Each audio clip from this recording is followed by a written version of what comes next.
Welcome and good evening. I think we start out as a pretty intimate gathering, but that is just fine. As I introduce this, when you think of, in this case, a northeastern U.S. city, Portland's strengths have been historically reinforced by its unique cultural depth. There's a lot to the city, and I'm giving you an aerial here of how the city looked in about 1970. But more about that in a moment. This city comprises a blend of communities, and the sum total that we know as Portland has extraordinary depth of historicity. Once you get a little bit closer, this evening we'll enjoy a few visual glimpses from our growing archives, which is to say the images that you're going to see are part of the library's archives that are documenting generations of Portland's multi-ethnic story. Looking at this, and I also want to mention that we're going to look at about 47 images, and I've divided them into some categories that we'll go through, and I'll describe this to you as we go through these images. Because I find that in the cultural mosaic of this city, and going through these photographs, going through all of this film, there is a lot about celebrations and observations or observances. It's more like that. And another category are businesses that show us really the flavors of the city and the cultures that blend together here. A third section of the four is what I call passing it down, and you'll see what I mean by that. And then lastly, something about how we share our traditions, because we are a city, and the city itself brings us together, and neighborhoods also do that include a variety of institutions. But really a municipality, such as what you see here, is a sum of its parts. And I'm just going to go briefly, and here's the Portland Room, and you're always welcome. Excuse me, it's always great. People come in and ask their questions, and so here, have a seat.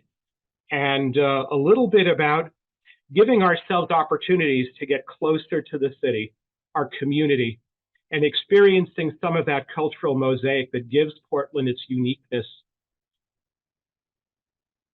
This is something just to show you a little bit about processing. Archivists, in this work that I do, we describe object and subject. And here on this occasion, we can consider geography and people, the souls that a city includes each of us. Here is a close-up of some of these negatives that I have been identifying and interpreting and researching.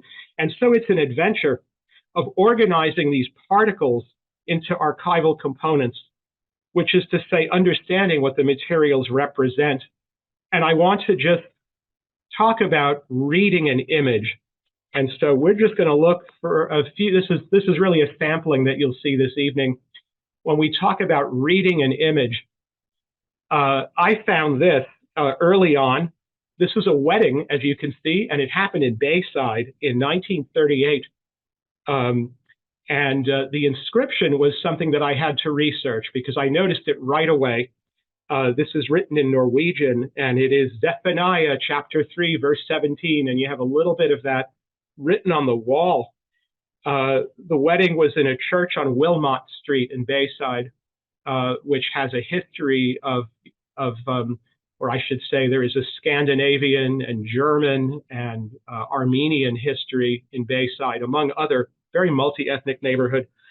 It's kind of where Franklin Arterial is now, in that part of Bayside. Briefly paraphrased, because I researched the quote, because we're talking about reading images.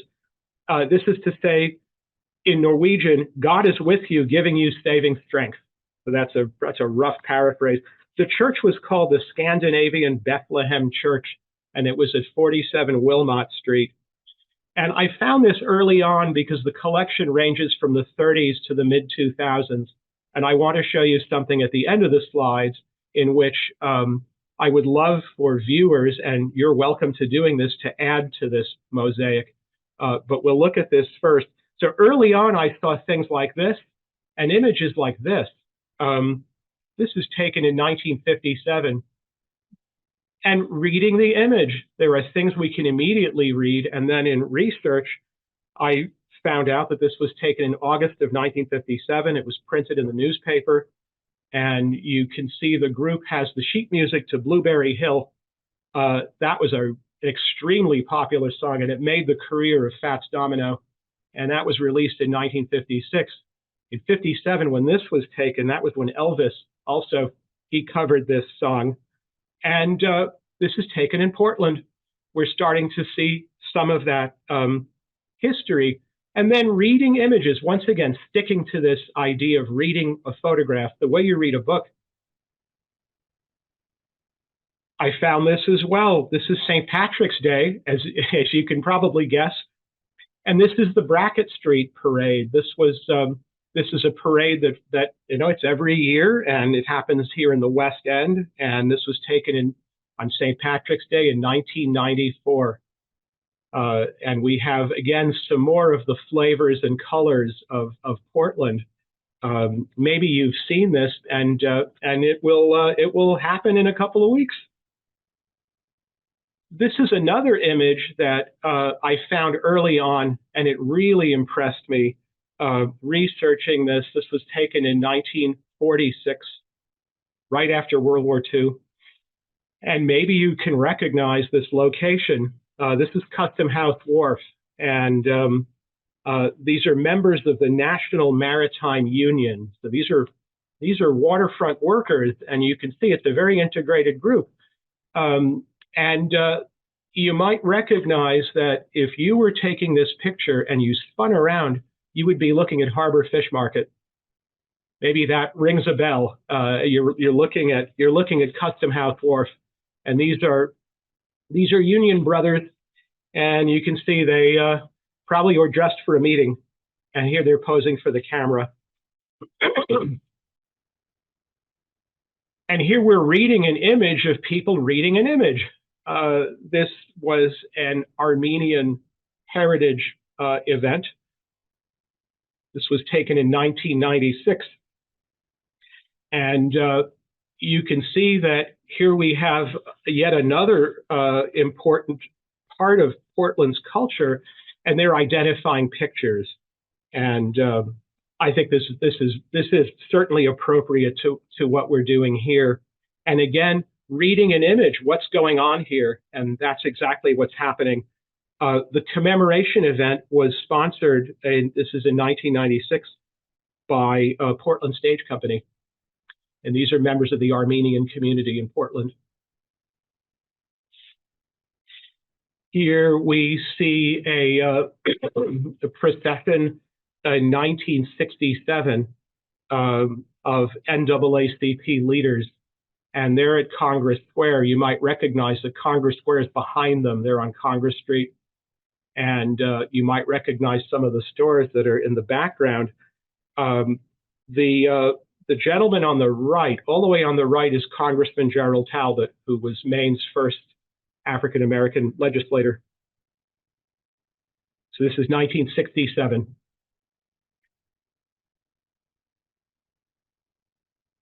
Here we are looking at two images from the 1980s. It is, you might recognize the Italian Festival, a very prominent part of really the cultural mosaic of the city. The image on the left is 1983, and the image on the right is 1988. And I wanted you to be able to see a place and see some of the activity that's going on. The occasion is in August. It's every August, and it's St. Rocco's Feast. And the church, you might know, is on Federal Street. Over to the right, out away, or I should say, beyond the edge of the image is India Street. So think of it that way. It's sort of the east end, not quite Munjoy Hill, but it's the India Street area. And this is giving you a taste of the Italian communities that are here, and you'll see a little bit more later.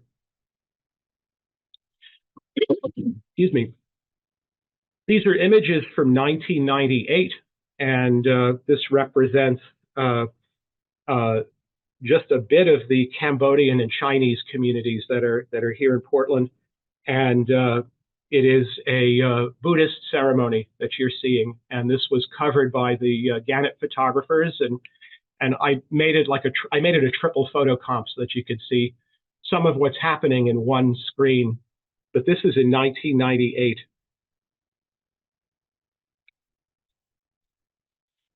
Again, we're looking at celebrations and observances in this section. And here you might recognize in the background the plaque that indicates that the building is the Holy Trinity Hellenic Orthodox Church. This is a Greek Orthodox church, and there's a group in front. This is taken in 1961. The church is on Pleasant Street in the West End. And that brings us to this image, which shows you something, again, that you might know. This is the Greek festival that happens every year. And what I found, especially when you look at the upper right photo, is that we today are used to this happening outside next to the church. But back in the 1980s, this is 1986 on the left and 1988 on the right, it was held at the Expo, the Portland Expo Exposition Center, which I think you might know is on Park Avenue. And still the festivities, and a part of the narrative of our multifaceted city is a lot of food. Maybe you've noticed this. And that's something that allows us to enjoy this great mix of cultures.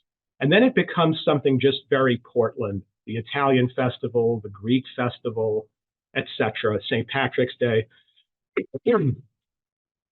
Here are celebrations of Hanukkah at two different decades. The picture on the left is 1955, and the children's group is at there used to be a Portland Hebrew school, and it was on Pearl Street in the East End. That's 1955. If you look closely, some of the kids have hats with candles on the top. And the picture on the right is from 1993. And this is the Shapiros, and they had arrived from the Soviet Union. And they said to the reporter and the photographer that this was the first time that they could celebrate the holiday and not have to feel the intimidation of hiding their observance. So they were new arrivals, new to Maine and to this country, and celebrating. So you have the same festival, but 1955 on the left, 1993 on the right. Here's some more celebrating. These pictures were taken at the Reiki School in 1998. The occasion was the Maine Latino community celebration. And, excuse me, again, an important part of, especially more prominent as time progresses. And you'll see a little bit of that afterwards when we go to the crowdsourced part of this that I've set up. But this is 1998, and these were taken at Reiki. This event was in 2001, and the event was called From Sudan to Maine, and this was a celebration that you have musicians, and that's Emmanuel Kembe on the right, and the theme of it was a conference. In fact, it was called From Sudan to Maine, Past and Present, and this was held in 2001. And then I will add this. This is from the Portland Rooms periodical collection. You have Ashley Bryan here. This was taken in 2022. And you might recognize Mjambo Africa, which we are collecting here and indexing. Again, this is really a part and parcel of this, what I call cultural mosaic that is this city. And we will go from this now to some businesses, a few businesses, and maybe you'll see some things you recognize, and there may be others that come to mind when you look at that, when you look at these images. Maybe some of you remember the Nissen Baking Company. They were for 90 years on Munjoy Hill. They were at 59 Washington Avenue, and the building is still there. Nissen, his name was Johan Jürgen Nissen, and he immigrated to Portland from Denmark and opened a bakery on Woodford's Corner, and then moved the bakery to Washington Avenue and expanded and expanded, beginning with a small space at 59 Washington, and then moving really in a northward direction. And this is what it looked like in 1995. The bakery closed right about 2000, 2001. The building is still there. It is face to face with the Root Cellar, which some of you might know. That's at 94 Washington Avenue. But here's how it looked in 1995 when it was still going full tilt. And this is a legacy of a Danish family. The Nissens were prominent, lived in Bayside. And here's this business on Munjoy Hill. Maybe some of you remember the aromas around this building, that smell of nutmeg and baking bread early in the morning. I remember that from the 80s and 90s. And so there's a bit of that legacy. This, for a while, a long time, was the largest commercial bakery in Maine. They were delivering all over the state. Here you're looking at a couple of photos from 1940. This is the Dagon Gun family. They had a laundry business, and it was at 615 Forest Avenue, which you might know is it is just south of Woodford's Corner. The building is still there, and they lived above the business. And the children went to Deering High School. This was talked about, well, obviously the older children, in the article that is about them. This is taken in 1940, just south of Woodford's Corner. Maybe some of you know Mugalians. Aram Mugalian is on the left, and he was Armenian that came to Portland via Turkey and Greece. And when this picture was taken in 1947, Mugalian's business was actually at the foot of the Eastland Hotel. It was at 165 High Street. Today, that business is on Anderson Street, still there, you know, with the they call it the Oriental rugs. And here he's showing one to a customer. And again, this is 1947. So you have an idea of how long this business has existed, and they're still going. Here you have a little taste of India. Maybe some of you know Tandoor. This is on Exchange Street. These pictures were taken in 2000. And I chose this to show you because you have some decor in that lower picture. They're still there. And this gives you a little bit of the colors and the taste of India. Again, very much part of the sum total of the city, integral, I would say. And here we turn the clock back. You might recognize that this is Amato's. You know that Amato's sandwich shops are kind of all over town. And this was taken at 71 India Street. And it was taken in 1959. And something that's really interesting about this, and again, we go back to this idea of reading a photograph. What can we read in this?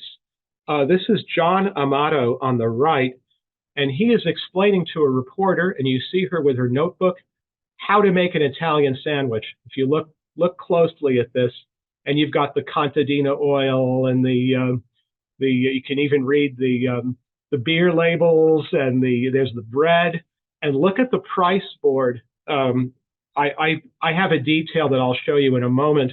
This is this is giving us a lot of information about what's going on here. And bearing in mind, this is 1959, and that an Italian sandwich was 25 cents. Notice something about that gives us something about culture, that you had tuna fish or double cheese on fast days and Fridays. And so this is telling you something about the custom that was recognized by the Amato's folks. And you'll see how the prices, they start to escalate a bit, right? Double ham and cheese, it's a whole 35 cents, and et cetera. All extras are an extra cost. But what I found fascinating about this, it tells us something about the culture that brings us these delicacies, is that they recognize the Catholic observances of fish and cheese, right? No meat on the fast days and the Fridays. And that's that price board that's in the back. Notice to the right of that, please count your change before you leave. Very good to do that. So there's Amato's in 59. Here's a newer picture. This is in 1997. Maybe some of you know Bogusha's. This is a Polish eatery and grocery. This is at Morrill's Corner on Stevens Avenue. It's at 825 Stevens Avenue. And they are still going. This was taken in 1997. Yeah, as I mentioned, it is Stevens Avenue, almost at the point of that avenue that meets with Forest Avenue, just south of Morrill's Corner.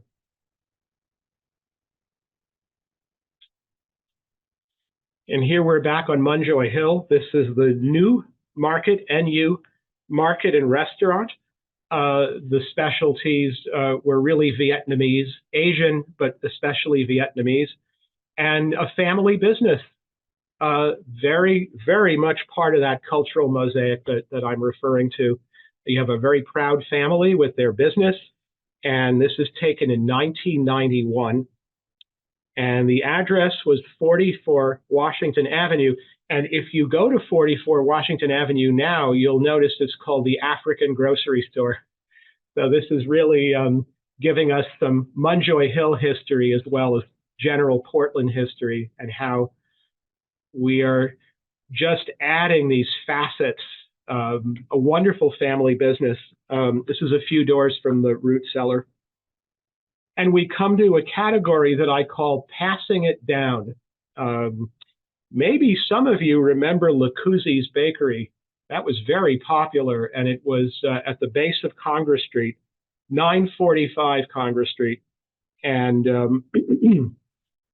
Mr. Lacuzzi is on the left, and he owned this bakery, and he had a younger bakery working for him for a while. On the right is Gunter Ahrens, and some of you might recognize him because Gunter bought the bakery from Mr. Lacuzzi. Gunter was from Germany, and this picture was taken in 1977, and it's kind of the changing of the guard. As I mentioned, Lacuzzi arrived in Portland from Greece, and he had this very popular bakery. You might notice the hot cross buns on the right side, lower right side. And Gunter, in his own right, moved the bakery to Rosemont Corner, and that came to be known as Gunter's Bakery. In the, at least I remember him in the 80s. And so here they both are together. Gunter's Bakery was for quite a while. It was at Rosemont Corner. As you're outbound, it was on the right-hand side, almost to the corner. It was on Brighton Avenue. Here is Gunter at his bakery with those delicacies, bringing some tastes of Germany to Portland.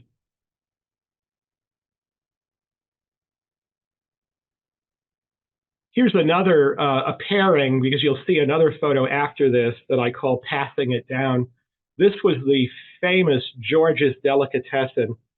This was at 235 Federal Street, and this picture was taken in 1976. I really studied this picture because looking out the window on the upper left corner, you're seeing a part of Monument Square. It would be kind of where I think it's called Sisters that's there now, almost where Longfellow Books is. And at the time when this was taken, it would have been Benoit's department store. George's storefront faced Federal Street, facing in a kind of a southwesterly direction. And here's the staff of George's. That's George Bress at the center. And he's got that good old kosher comfort food. That's probably a pastrami sandwich. And again, it's not just the visual, but it's also very much something of flavor when we talk about the multicultural aspects of Portland. So there's George's in 1976, and here's 1987. Maybe some of you remember the Full Belly Deli. And George gave his recipes to the Rosens, and they kept it going.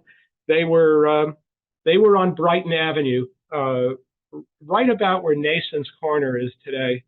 And then they moved a little bit further out to the Pine Tree shopping area, and then further out a little bit later.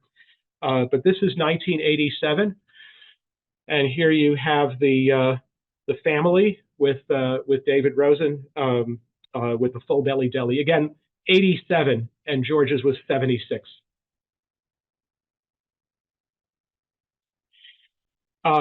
This section is something I call sharing our traditions, and I happen to love this because this is an event that was called in 1976. It was called Italian and Irish Night. This is something that I think is just very wonderfully Portland. That you have the Italian community, the Irish community celebrating together, and you've got the Tony Bruno band on the top, and the dancing is clearly in the Irish tradition. And but they're all together. It was the same night, and this was taken in 1976. And when I researched this, I found that things like this were happening to celebrate the bicentennial of the United States. You know, in 1976, right, 200 years after 1776. How can we celebrate? And this was a major celebration, and it was held at the International Ferry Terminal because they needed a lot of space to do this. And this was called Italian and Irish Night. And so here we have this sharing of traditions. Here's another find. This is in 1983, and maybe some of you remember the Model Food Importers Market. It was at 115 Middle Street. That's pretty close to the police station. And here we have an interesting mix because you've got on the left Saul Goldberg, on the right is Meyer Goldberg, his father. You know, they were really they had many imported foods, but the focus was really the Jewish side of things, the delicatessen side of things. But they're holding a large Irish cheese, and this is again a really you got to love the mixture, especially when you start to read these images and look at what's advertised on the top. And it was a very popular business right on Middle Street, owned by the Goldberg family. And here we have a little bit more about the Polish heritage in Portland. This was the Polish Festival, and this was taken in 1982. And there's a lot to read in this picture. Notice the portrait on the top at the center. The newly ascended Pope John Paul II, who was, as you might know, was Polish. And you have some things about solidarity. That was a movement that existed at that time. They were clearly very proud of these iconic aspects of Polish heritage. Again, this is 82, and they're at the Polish Supper. And the place where this is happening is the St. Louis Church in the West End. This is 279 Danforth Street. The church is still there, still with Portland's Polish legacy and the celebrations. And again, very, very accessible, as with the other festivals, the other ethnic and food festivals and so on that you've seen earlier.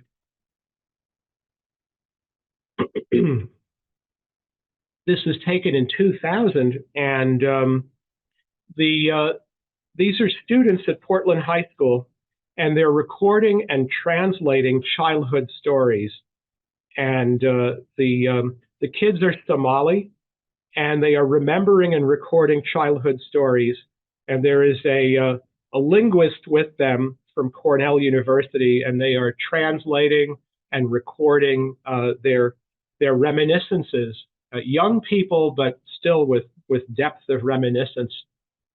And really, it is in keeping with how we share our traditions, just as you saw with the Polish celebration and the images before that. Here is an image from 1956. These are children celebrating Passover, and they are at that school at 116 Pearl Street at that Portland Hebrew School.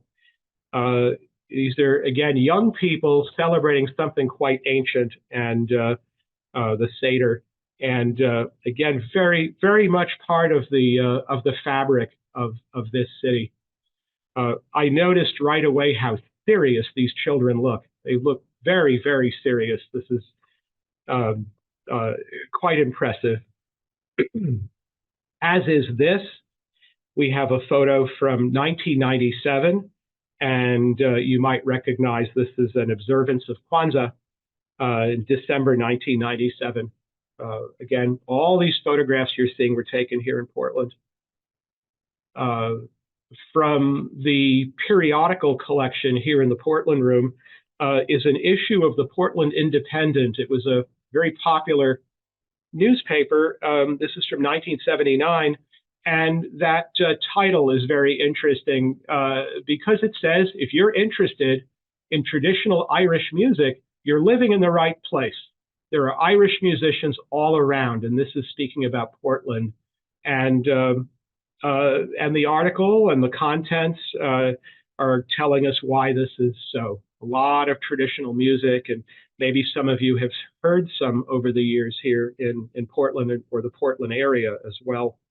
So I wanted you to see that. Always prominent and integral to the story of this city. And in keeping with that, we have some kids learning ceilidh dancing. They're at Cathedral School, which is in the East End.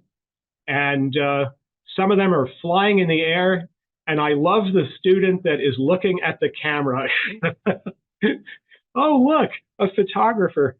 This is 1975, and this was taken at Cathedral Guild Hall, which you might know is 317 Congress Street, which is Congress Street at Franklin Arterial.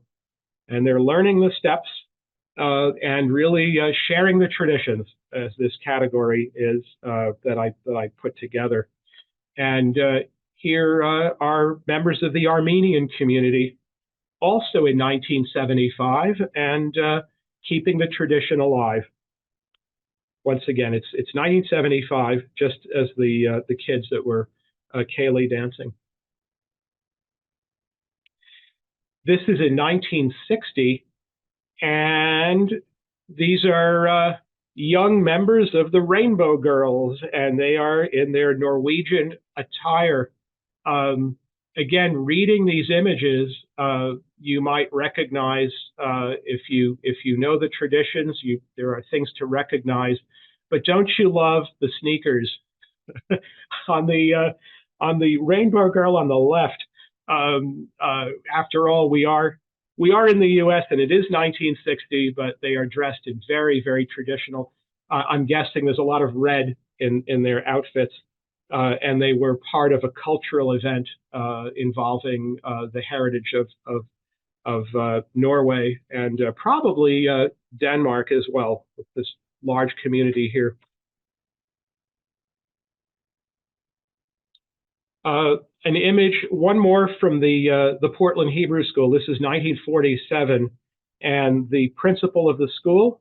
Once again, this is at 116 Pearl Street with two students. And again, passing the tradition along and doing that right here in Portland, and learning the language and how to know the cadences of the language as well. And this is 47. This is just after World War II. And we go from 1947 to 1999. And again, sharing those traditions and passing them down. This is in 99, as I mentioned, and these are Muslim children, and they're studying the Quran at the Islamic Center, which I think it is still at 155 Brackett Street. And it is really the very same gesture of sharing the traditions, passing it along, and very much in the fabric of the city. This one, especially I think for a librarian, this is great to see one child teaching another child. It's like the way we love seeing patrons coaching each other. And again, this is in 1999. Excuse me.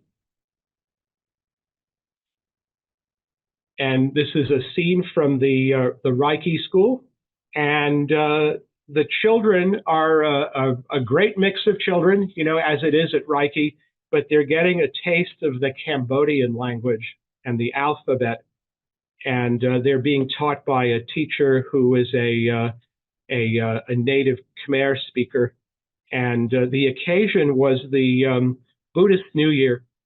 And they're doing this at the Reiki school, again, 1994. And we have just a few left, and we'll jump out to the web, and I'll show you a couple of things, and you may have some questions that you'd like to ask. Here, I had to do this. I think you can recognize the heritage that's here. This is 1944, and so you can be sure this is during the war. Very proud mother with one son in the Army and the other in the Navy. And this is the Sangillo family. And they are enjoying a real Italian dinner. And again, it's this December 1944. And I wanted you to see this. This is a picture from the Old Port Festival in 1978. But this gives you the impression or an image of what I mean when I say a mosaic. Many, many facets, many souls all together. This one's in black and white in 1978, and this one is in color in 1998.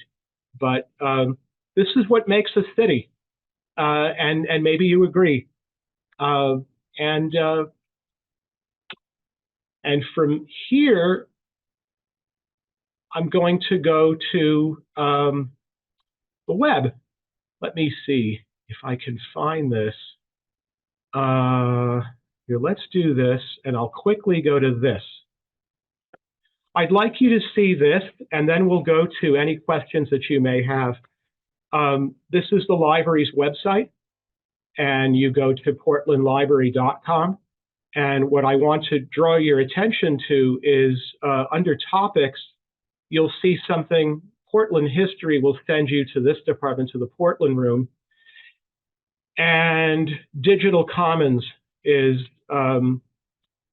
where you will see images like this and more.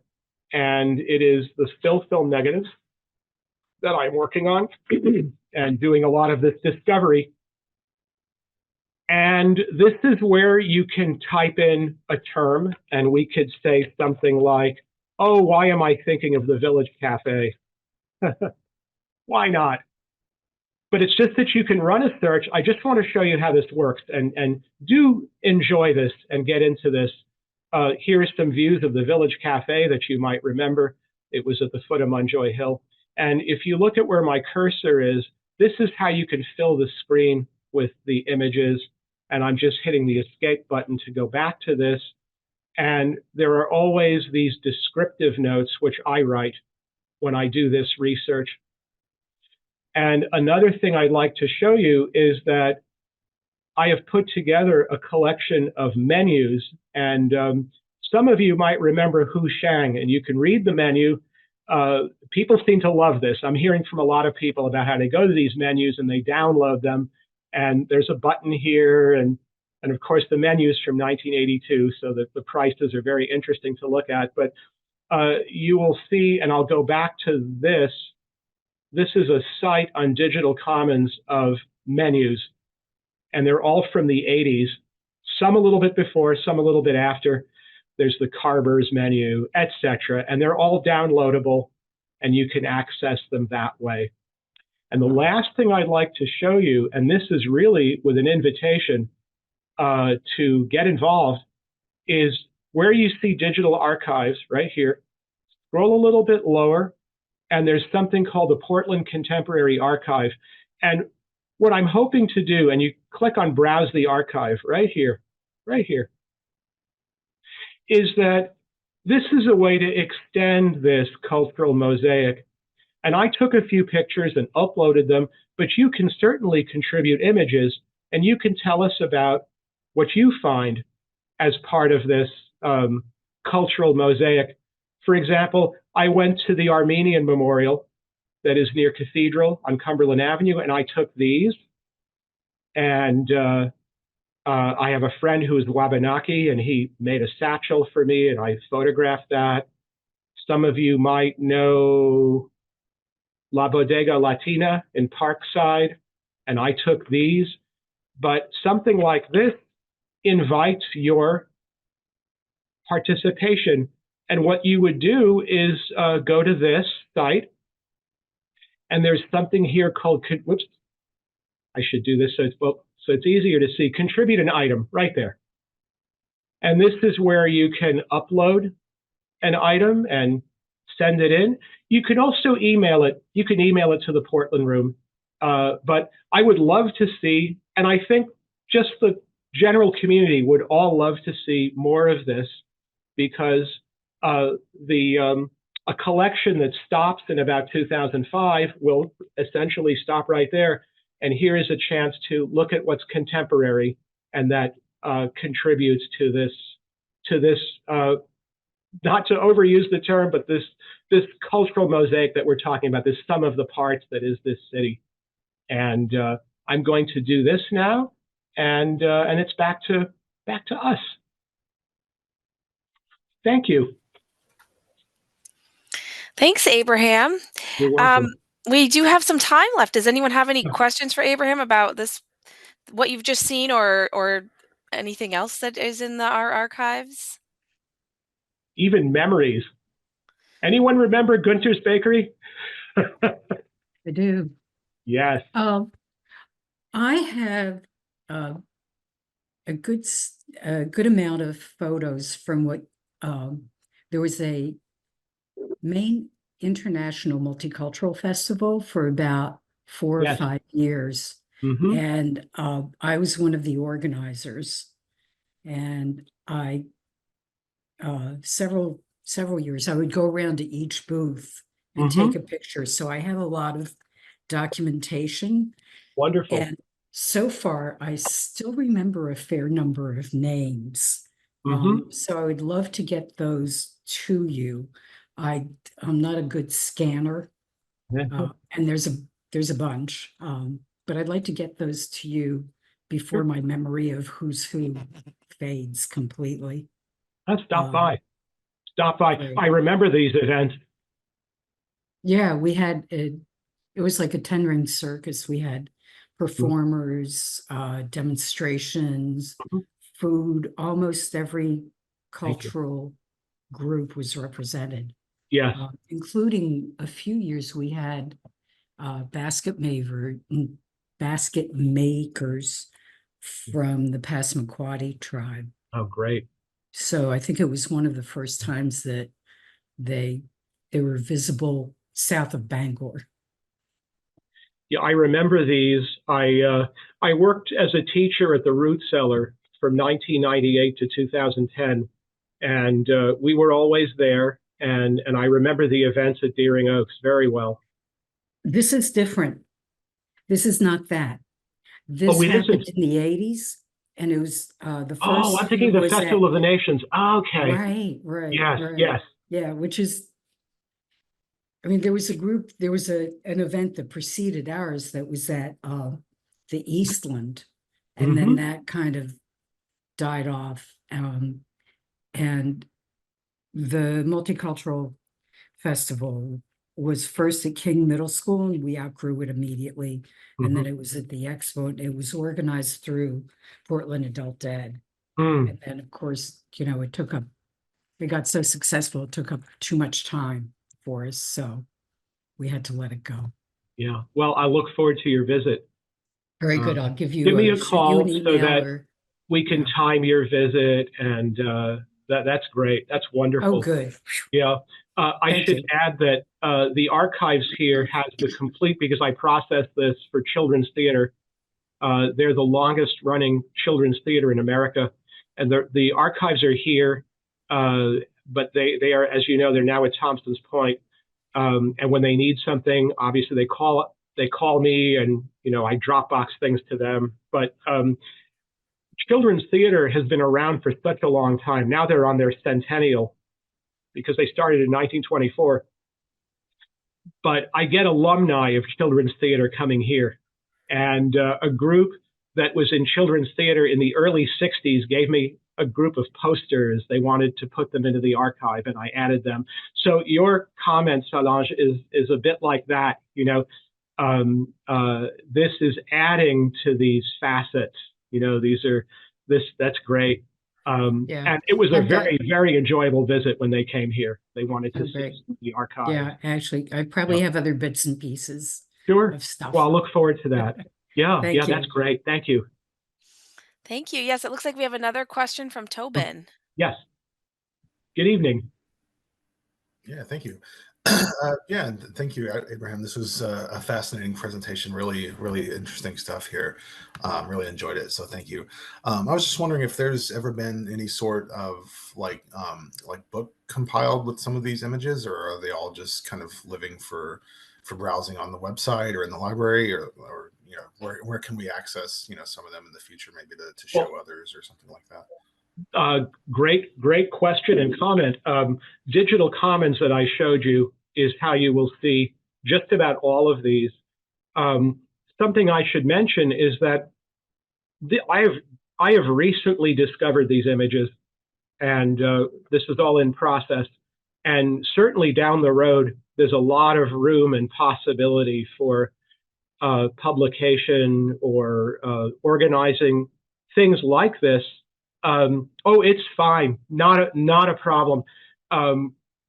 And even doing this, it's really having read these images and written the descriptors and done the research on the microfilms, that I realized that when you get a little bit closer to the city, that's why I started with that aerial, you get a little bit closer and you start to see there's a lot to Portland and all of those cultures that make the city what it is. Hopefully, the next time you drive by an Amato's, you might say to yourself, "Oh, look at this," or a Greek restaurant or something like that. Yeah. Oh, thank you, Sarah. I am posting images almost as I find them, and I got a big kick out of seeing Gunter, as we brought up Gunter's Bakery. His daughter wrote to me, and her father is Gunter. They're living in Florida. She said he was absolutely thrilled. He's very happy, and she says he's very happy that he isn't working anymore. he talked about how many pounds of flour and sugar he went through every day. He was making donuts. He was, those of you that remember that bakery, it sounded like he was a real, an extremely diligent worker. The articles that go with these images are also very interesting because you're getting something about the people. The Dagon Gun family was also very interesting for me to research. A Chinese family, and they rose to some prominence, and then researching the business and so on. Those pictures from 1940 were to illustrate an article. The one with the Norwegian inscription, the wedding, the newspaper cropped the inscription. They cropped right to the people, and I went to the microfilms, and I was sorry to see that because what drew me to the picture was that inscription. I thought, what language is this? And I had been to Norway, and suddenly it made sense to me, and I was suddenly looking at the Bible and finding that passage, like, what is this? Newspapers tended to crop right in, and the Chinese family, they cropped right in, and I'm giving the public the full frame, the whole thing. Archivists tend to do this. We don't like to crop. We want everything because, you know, we looked out the window outside of George's Delicatessen and we could see it was Monument Square, you know. And yeah, I've gotten a lot of emails about George's. There's still a lot of fans of that place that are missing. What do they tell me about the potato salad? That's what I'm hearing about. You see, when you eat something and it's wonderful, you don't forget, right? Did you want to add something, Tobin? I'm sorry. Did I? Okay. Okay. No, that was it. Thank you. Yeah, and you know, do drop in. You're more than welcome. Yeah, that's a good point, Abraham. There's a lot more fun Yes. things to discover in the Portland room. Yes. It's open Monday through Friday, so Yes. Yes. stop by. And yeah, stop by, call, email. The hours are also on that page that I took you to, that topic page. You'll see that because the hours are a little bit abbreviated, and this way we won't miss each other. And yeah, the collections include a lot of things, as Sarah is saying. There are maps, there are prints. Yeah, as you saw, there are photo collections. A full set of city directories, which have helped me a ton. You were getting the street addresses of all of these locations. How did I get that? The city directories. So, you know, I'm using the collections to interpret the collections. Oh, great. Let's see. Okay, nothing more for now. That's fine though, and you're always welcome. Wonderful. Any other questions before we say goodnight? All right. Well, thanks for stopping by. Thank you. We hope to do more events like this in the future. So keep checking the library's website for programming updates. And I hope you all have a good night. Yes, take Thanks care. again. Thank you very Bye. much. All right. Good Yeah. night. All right. Bonsoir. So,